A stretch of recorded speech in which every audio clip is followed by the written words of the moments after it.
Hey everybody, my sports chat, um, where we discuss the Big Ten 2022 football champions, Michigan Wolverines. Woohoo! Uh, yeah, go blue. Um, Who'd have Tom, thunk it? Who'd have thunk Tom, it? what Wow. It was describe your day? oh my God. It was a long day waiting for that game to happen. But I felt very calm going into the game.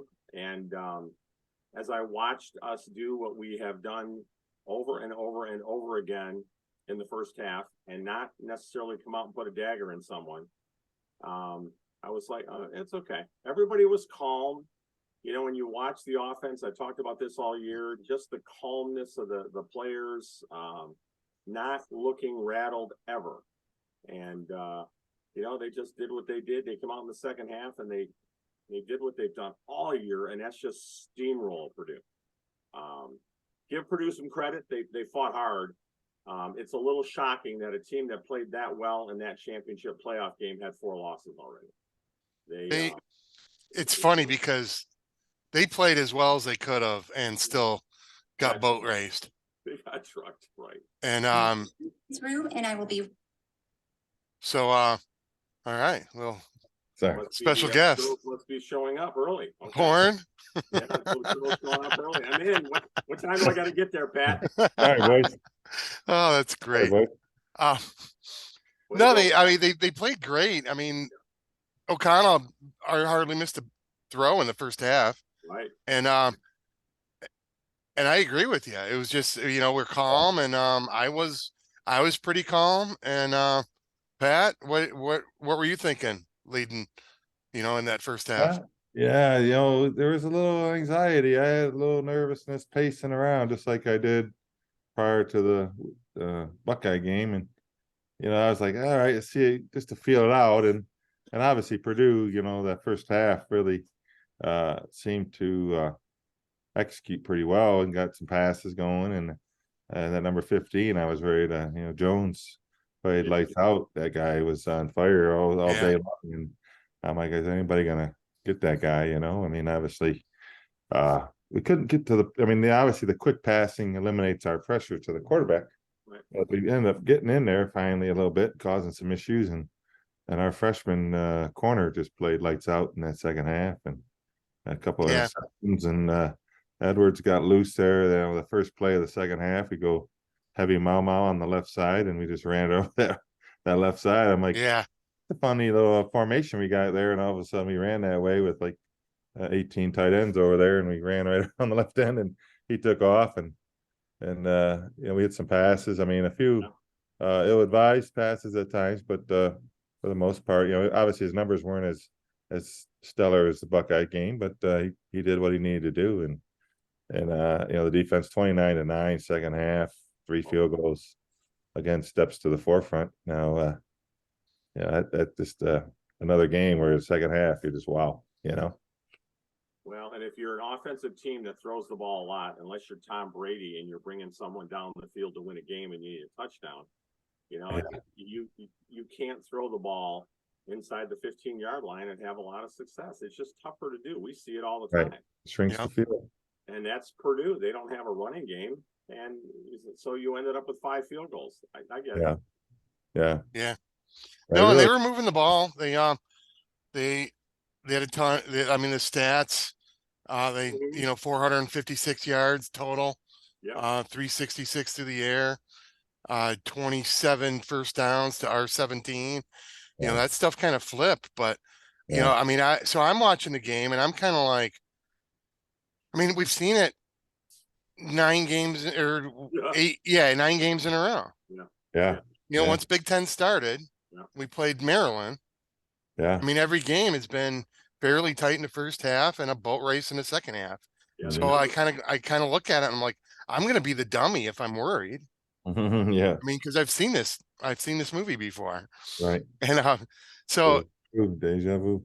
and then they just okay, yeah, and that one okay, so they start off in the second half, and they just do that choking drive that they do every time, Mhm. and it's kind of like, how does that? I mean, I see the whole wearing down thing. Okay. I get that, but you'd think that would happen gradually and not the first drive after halftime. Well, and they had the first drive, they came out and scored. They got a 3 and out, and then a 2-play drive with a long pass to I don't know which one it was. It wasn't Loveland, was it? It was it Schoonmaker? I think it was They might have been Schoonmaker. Yeah, I Schoonmaker. think it was And the next Schoonmaker. play is a 35 or 40-yard run by Donovan. That was just, I mean, I think I broke already 7 broke tackles. 7 tackles. I mean, Yeah, broke 7 tackles to get in the end zone there. yeah, amazing, just amazing. That was Yeah. impressive. Yeah. So, and then like Pat, you referenced that one play where they just shifted all their tight ends over to the Yeah. left. That's just so funny because, I mean, it's like slow motion, and the announcers are. That's not like deep football-ese that you have to, study for years and years. I mean, that's obvious to anybody watching the game where they're like, wait a second, why do they have so many people on the left side? And then they just run that way. And it's like, dare you. and he just has to beat the one guy. He's gone. He did. That was a great move he made on that guy. And the guy, he was outside man, and he let him beat him, and he was off. Yeah. It was a foot race there for a while. Yeah. They cut him off, obviously, but yeah, they had some. Then they tried to run that same formation later. I'm like, oh, I didn't want to forget to go counter on this, but we ran the same play, and they blew us up for like a 3-yard loss. I'm like, Yeah. oh, we didn't run a counter on that one. I thought maybe we Yeah. roll back the other way, but we ran that same doggone play Well, again. you know what's funny about that? Like you're saying, you're thinking that it must be a counter. That goes back to me, the whole thing with everyone talking about how much of an offensive genius Rich Rod was supposed to be. And dude, I swear he never ran counters off of stuff. No. He never set up one play with another. He just felt like every single play was going to work on its own merit, and that was it. Yeah. It was mind-boggling. Yeah. Yeah. The other part that like this year over him, not that it takes a genius to figure out that this year's better than his years, but like 3rd and 6. Okay, we're gonna run and get 4 yards At least. Yeah. and then knowing that, hey, we're gonna go for it. And dude, how many times did we have 3rd and 14 during his era and we try a 17-yard pass and we're on the 33 of the other team. So we try a 17-yard pass and it's incomplete, and then we come back with another 17-yard pass. Yeah. Like, oh my God, just take the 10 yards that they want to give us 10 yards. They're happy if they give you 10 yards. One of the greatest plays of the day was the 2-point conversion. I just watched Inside Michigan Football with Carson Jansen, and they outlined what that play was, and the entire offensive line moved to the left. Oh yeah. With Donovan Edwards offset behind him. So if they don't cover that properly, they got 5 offensive linemen. They throw it to him, and he just gets bulldozed in the end zone. Yeah. And on the other side, they had 4 eligible receivers. The guy snapping the ball, who was a tight end, and 2 more tight ends and a wide receiver. Yeah. And okay, so now you got 4 on 4 snapping the ball, and you have the quarterback running free. And on the other side, you've got all these offensive linemen running back. They got to honor up on that. If they don't match up that way, then they throw the ball to that guy and they plow forward. Exactly. And they run the play, and of course, JJ gets loose, and he just holds his time, nice and patient, rolling out, and hits a wide open tight end in the back of the end zone. So, wow, what a play! I was imagining, Josh Gaddis coming up with this great play. But, oh no, we don't have Josh Gaddis anymore. And even though we complain about our offensive coordinators, and I'm still not really happy with them because of some of the consistent poor play calling back to back to back. But then all of a sudden they execute 2-3 plays in a row and they're in the end zone. So yeah. I don't know how hard. I mean, I've been around it a little bit, but my high school team, they run that every time they line up for the extra point. They put the line over there with a guy behind them, and then the kicker in the center and the holder. And they either look at it, and if they don't put everybody over there to own up on that line, if the numbers are there, the coach calls it from the sideline. Yep. You do a quick pitch to the guy behind the line, and they just blow forward, and the guy's Yeah. into the end zone. If Yep. it's numbers are there, if the defense lines up on it, they shift over and they kick the extra point. So No, Oregon used to do that when Brian Kelly was there. Yes. Yeah. And that's all it was. You'd line up and you count. And if there's Yeah. more over there, you It's cool. get it over there. Yeah. It was amazing. There's a lot of great stuff to talk about in the second half, and you know, it didn't have to have Moody even make a play, so that made it. Yeah. Fun. Yeah. But I think we go with the same question. When were you comfortable? Like we were comfortable in the Ohio State game. When did you finally exhale, I guess, in the second half? I did after that first drive Yeah. in the second Right. half. Yeah. I went, I've seen this. We're up by 21. 8. We're up Because they by made it, what, 21-13? Like, Yeah. crack it open. Yeah.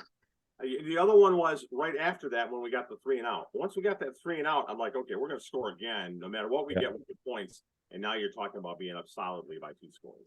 Right. Yeah, up there. You guys, as math oriented as I am, I always think like, okay, when you're whatever 16 of 18, you're gonna regress to the mean. Absolutely. Yeah. There's no way. I mean, that shit just doesn't happen No. for a whole Yeah. game. It Yeah. just Not for a doesn't. college coach, not for a college. Right. So you're gonna go back. I mean, it's the same thing with baseball all the time. You know, some dude hits, like who's the one dude? There's some dude in the with the Tigers back. I don't know, like maybe the mid '90s or something. But he hit like 480 in March and April or something like that. He was keeping up with the guy in St. Louis. Remember that, Pat? We heard the story about what happened in the locker room with that one. It wasn't Badu, was it? Who was it? No, this is like 30 years ago. 30 years ago. Oh. He was a redheaded kid. He was a Yeah. Mormon from Utah. Rusty Kuntz or No. After him. He got his girlfriend pregnant after hitting 17 home runs, and Albert Pujols and him were battling for the home run contest early in the year, and all of a sudden he went in the tank and didn't hit a home run the rest of the year and didn't play well. And the story was he was a Mormon and he got his girlfriend pregnant, and that didn't sit well. Yikes. Well, the other things happened was, but that's the thing, you just people if you're in the minor leagues for 5 years as a hitter and your average is 285, you're not all of a sudden going to come to the major leagues and hit 320. right. I mean, so when you're hitting 320 in your first 2 months, you're gonna average 250 Yeah. the rest of the year. Because you're gonna get back down to 285 tops. And that's the thing. Okay, so Go ahead. oh, so that's the thing. So I'm looking at that with O'Connell, and I'm like, there's no way. So so he's not going to repeat that. And then, with their wide receiver, I'm like, it was funny because right around the time I'm going, can we double this guy once? Yeah. And then they started doubling him. Man on him. Let's start with that. Yeah. Put somebody in his face. And that's the thing. Once they took away that quick read from him, they slowed down. Yeah, that's what they said. I think they said one of the announcers might have said, I think Wolverines are doubling 15 and they're doubling somebody else if they can just make that read off of that or something. I thought that's what they said. I think that was what the game was. Well, that and the fact that they were playing so much zone early, and they were sitting right down. Both said it. It's unusual. Michigan doesn't normally do this, and Purdue is gashing them because they're finding the gaps in the zone. Yeah. Yeah. And that's the thing, a gash that was 13 points in the first half. Yeah. So that's a gash now. And that's the thing. I mean, we've 1 touchdown. I'm okay. One touchdown. Oh, that's me this time. Oops. Uh-oh. Wow, you guys watching the same thing, or you got the same girls coming? That was a touchdown that they just scored on mine. Okay. No, they what were we saying? No, just Gashing them. You were gashing Oh, yeah. them. Yeah, no, that's what I'm saying. this Michigan team has gotten to the point where they're kicking the crap out of teams, and it's boring. Yeah. And it's expected, and it's not surprising anymore. And again, and I mean, the bar is so different now. And even that, it seemed like a tight game the whole way. And they still beat the spread by 5 points. Right. And but that's the thing, like, I mean, they're getting gashed, and they only give up 13 points and a half. They threw out a few stats about the second half for plus whatever. I don't know if you guys saw that stat at all. It was plus something. And then overall, I think our thing was plus 3 something, 300 and gosh, I wish I remembered. I might have taken a picture of it on my phone, but they had it on TV. I don't think I took a picture of it or not. Or what are you talking about, points or? Yeah, the differentials second half. Yeah. We have the I don't know if anybody largest saw that. I might have taken a picture of it. any FBS school. No, at one point, I know, like we discussed it on this podcast. They're averaging like 23.5 points in the second half and giving up 3. Yeah, maybe that's which is just crazy. But yeah, that's the thing. I mean, they just do that stuff, and you have a team, like I said, you have a Purdue team. And again, we all know, spoiler makers, they're always dangerous. They always have been. But you have a team that's like pretty good. And like I was saying last week, O'Connell was I mean, O'Connell was like a little dark horse Heisman guy. Yeah. Because he gashed Michigan State last year, and Iowa, and just stuff like that. And that's the thing when they made the comment, well, Brahms won 3 times against top 5 teams in his tenure. It's like, okay, everyone's new. It's like saying, oh, Ohio State won 18 out of 20, so they're going to win this one. It doesn't work that way. Every game is new. So, I wasn't too concerned knowing what the failings of Purdue were, being ranked 75th in rush defense and 72nd in pass defense. Sorry, I'm not as concerned. Yeah. Statistically wise, I mean, obviously it was heavily towards Michigan, obviously, and but they obviously in those other upsets, I'm sure the numbers were definitely one-sided, but it's just a matter of momentum and all that kind of stuff in the game. You get the momentum going, the crowd gets into it. Michigan makes a few mistakes here and there, and the game could have turned either way, but a mistake here and there, a turnover in the wrong spot at the wrong time, and now you're down by 2 scores. All of a sudden, bang, we don't get that. We did. So let me tell you the one thing I've been worried about. Okay, first of all, we didn't discuss this last week, but it is the most Midwestern football thing in the world that both Michigan and Ohio State, when push comes to shove, their backup tight end, they move over a linebacker. Yeah. Ahead of their other running backs in the room. Ohio State did it last week or 2 weeks ago, and Michigan did it the last 2 weeks. That said, that dude's going to fumble, man. He's not used to it. It was risky. I was wondering, I'm like, we got him back there, but I mean, he's been solid so far, but I thought, man, 3rd and 1 or whatever, we were 4th and 1. I'm like, deep breath, and I held out my breath, but he shot through there and got those 4 yards. I'm like, wow, huge play.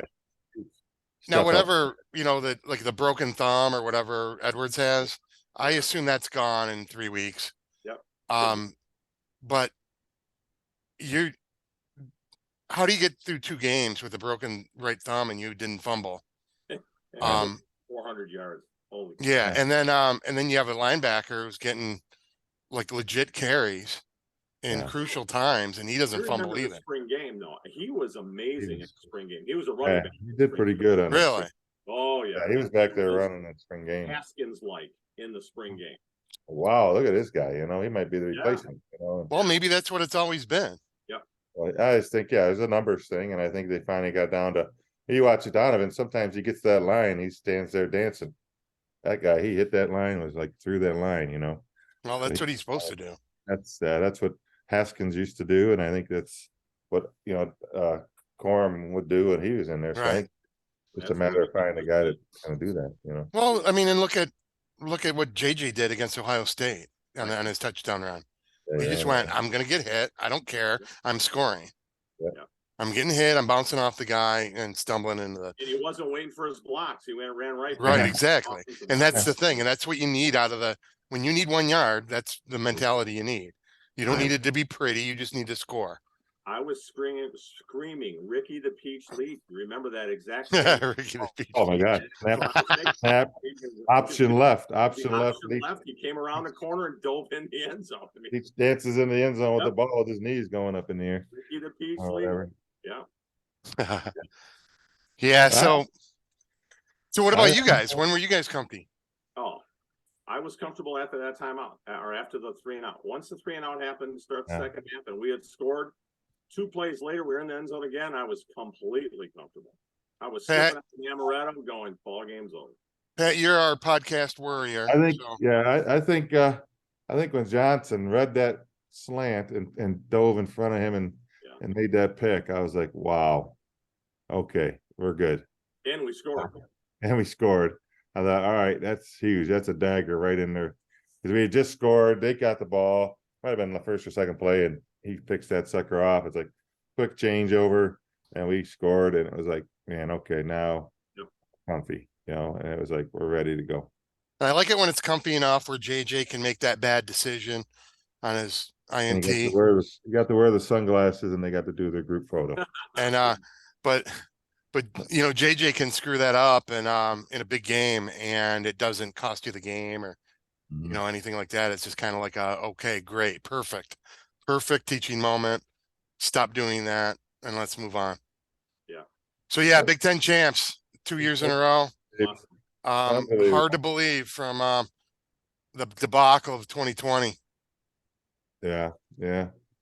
Or even, you know, you sit there and I think I talked about it last week. It's like, man, when are we going to get into that game? Because everybody had gotten into it. You know, it's like, you know, you're sitting there watching Penn State, Ohio State, Michigan State getting in there. It's like, come on, when do we got to get through there? And obviously we got Harbaugh and we've kind of been pushing towards that top of the mountain since we got him. So it's just been fun to be there, be relevant, and to be Big Ten champs the last 2 years.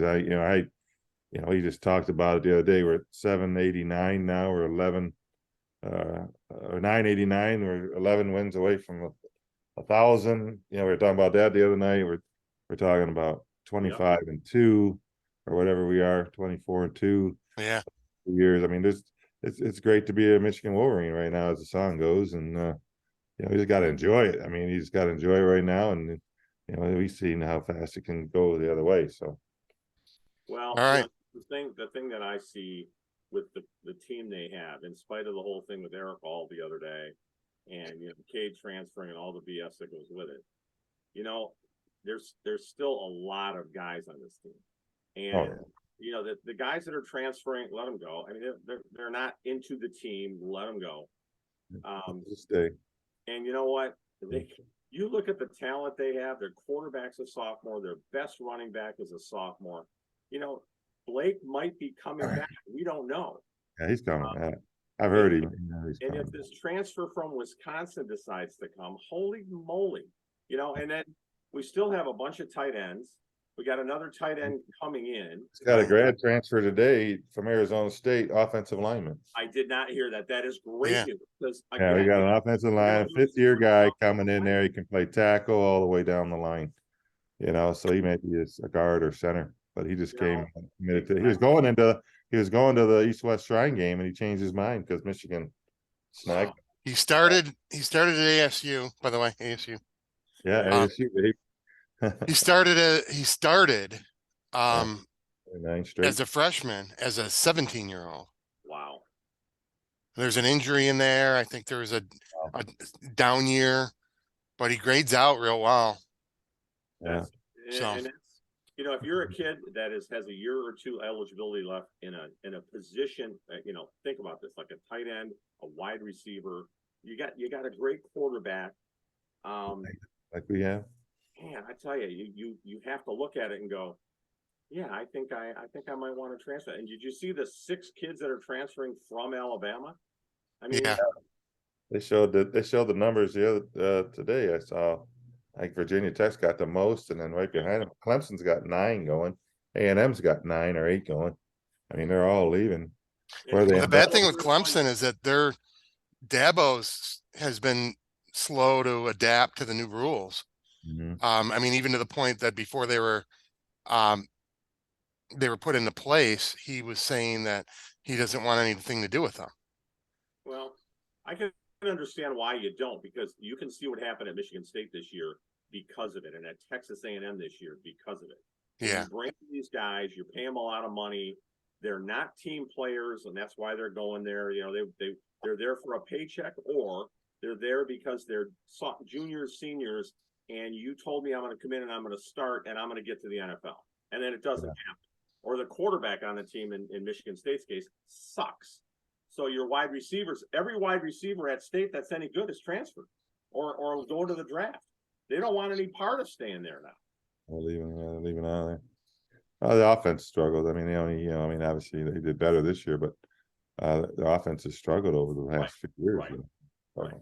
And they don't have a quarterback. That's again their problem. And you know, when you look at Michigan, we have a quarterback. We haven't had this in a long time. Mhm. You know, Cade was extremely serviceable, but I can tell you, I think we lose 3 games if Cade was our quarterback. And we don't beat Ohio State for starters with Cade. We just don't, especially with Blake being out. We don't have the running back. Mhm. Yeah. Yeah, we're really dimensional. Yeah, we really become. Yes. All right. So let's shift gears a little bit and talk about the playoff. You know, we're not going to do a breakdown. That, you know, we have 3 weeks to come up with a breakdown show. And but what were you okay? So the first domino to fall was USC losing to Utah again on last Friday night. Holy So then you're thinking, oh boy, here's Ohio State's ticket. What were you guys thinking there? Well, I once it happened, it was obvious. They're ranked 5th. Southern Cal was the weakest of the 4. They already had 1 loss. Now they got 2. They're done. But the amazing thing was, and I'm sure you guys saw this, the halftime of the Michigan game with Nick Saban getting. Oh God, that's almost embarrassing, man. It was, and you know what? He made great points, but it was still stupid. You know, it was. Dude, you got to be above it at that point. Who's going to be favored over us? Who? And he was right. Yeah. Ohio State wouldn't. Oh yeah, if they Ohio State, Alabama played, pushing Georgia would be favored over them. Yeah, his 2 losses were favored. He was favored over his 2 losses, though. Well, they're favored in every game because they're Alabama. So. Right. But I mean, him saying, well, who would be favored, Ohio State or Alabama, if they each played each other? Obviously, Alabama would be favored, but you still got to play the game, you know. But you know, are they better? I mean, it's, you know, obviously it's the first time since the playoffs that Alabama or Clemson haven't been involved, I think, or something. At least one of them not been in there, you know. So I mean, they're in that situation, but they had 2 losses, and that's, I think, when it boiled down to it, whether they said it was the makeup of the whole schedule, the whole thing, like they said, I think it came down to the L column. They had 1 loss. It doesn't matter. You know what? Ohio State's loss was 2 times as bad as the 2 losses that Alabama had. Oh yeah. If you're going to base it on that, I mean, again, this shit comes down to a vote, gentlemen, and as long as it comes down to a vote, it's bullshit. Yeah. Well, and that's the thing. Like, so here's my thing. Okay, so the one thing that hit me was weird was what Lance Leopold, I think his name is, the coach for Kansas State. Mm-hmm. Post game, he just won their conference championship, and they asked him about TCU, and they said, "Yeah, I hope they get in. I'm rooting for them." Yeah. What team you just beat? Yeah. Team you just beat.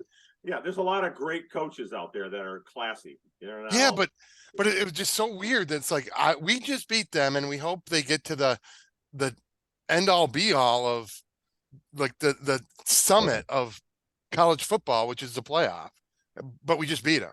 Yeah. But we hope they get there. It's the same thing. And it's just like, wow. And, Go with and your conference. He's pushing for his conference to get in there. yeah, no, and Just he like is. And it's David was cool. trying to And push for him to be SEC, no, and he's right. You know, When it comes down to it, he's right because, from the choices that were given at that point, they're a good one. Mhm. And it's just weird that like 3 of the 4 teams could lose and still get in. Well, why? Yeah. So again, I'll go back to this. There's 5 Power 5 conferences. Why don't you just take 4 of the conference champion winners? They won I agree. their conference. Yeah. Fuck Yeah. everything else. No, I texted that out. Not a vote. Oh, these guys are so cool. I love Ohio State's uniforms. And Yeah. come on.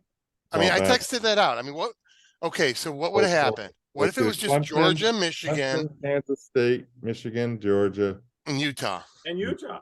And Okay. So Now you come down to total wins. You got losses, the loss column to separate that. Well, just let them. The point is like you're deciding between, like USC and for the 4th spot, you're basically between, say USC, OSU. No, not USC, Utah. USC lost their conference championship. Yeah. No. I'm just saying how it actually was. Okay. Oh, before. Okay.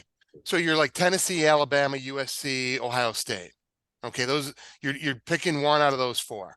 Right. Okay. So now instead, okay, Michigan and, if you do only, conference champions. Yep. Okay. Well, Georgia and Michigan are in, obviously. Yep. So now you're picking 2 of the 3 of Kansas State, Utah, Right. or, Clemson.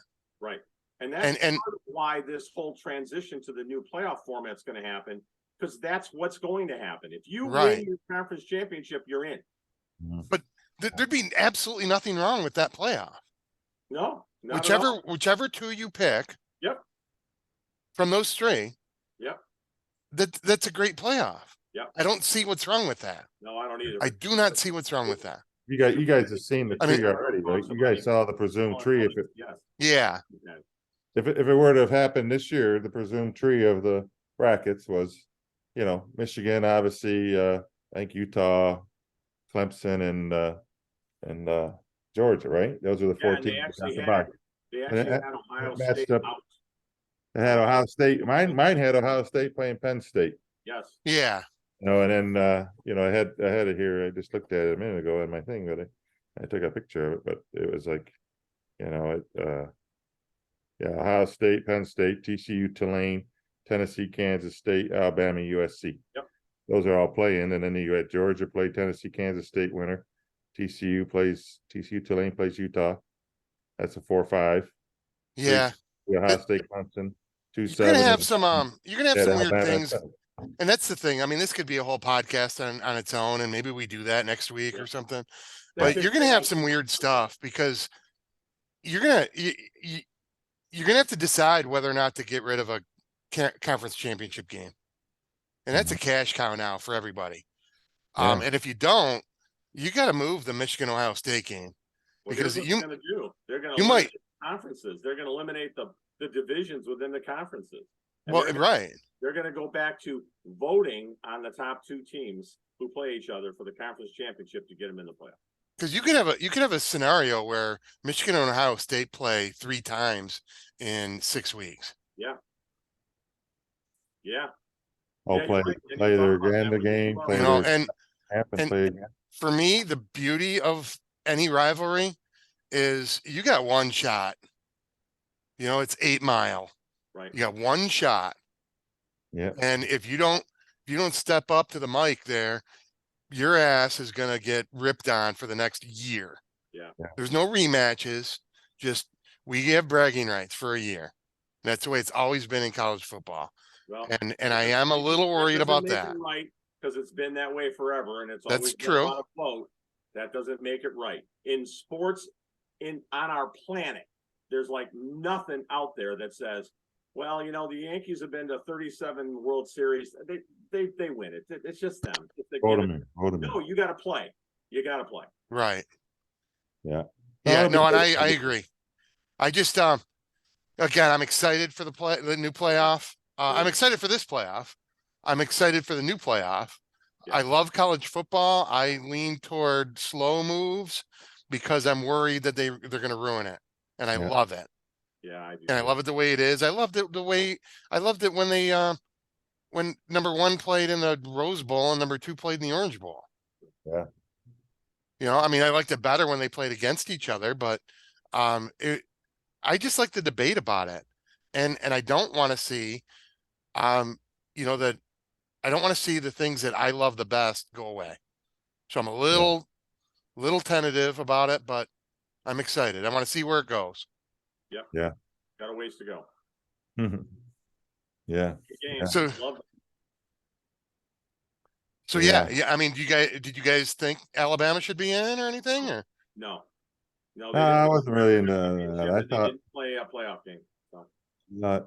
Ohio State got you know, as far as the rankings went, they were the next man up, and that's the way it worked out. I mean, obviously, whether or not TCU should have fallen, I don't think so. I think TCU, Michigan, and Georgia were all, didn't matter what they did in their thing, they were assured a spot because they would have had 1 loss. But you know, at least. But Michigan and Georgia have 0 losses, and the other 2 have 1 loss. And Yep. And Right. it's just, Cincinnati out there this year. yeah. I don't know if next year's committee changes, if there's new people on it, whether they stay. How many years do they? they have a rotating 3-year Do they? max. So Yeah. I think a couple will leave, but I think that'll be it. Yeah. So, all right, Yeah. guys. Well, Thanks, thank you Ken. very much. I mean, next time we can talk Everybody? all the bowls, and maybe some interesting bowl games, and Yeah. obviously talk about Hey, Michigan. you see the one that Michigan State's playing in? I sent you that picture. You see that? I saw that. Yeah, they're It's a going 3 bowling. It's a They're 3. going It's a 3 Oh game, yeah. 3 game set. It's a 3 game Yeah. set. Yeah. That's great. Thanks, All right. Ken. Well, cool. Thanks, guys. Sure. Thanks Hey, everybody man. for listening, That's a good one, eh? and we'll be back next week. Yep. We'll Bye. see you guys. You guys.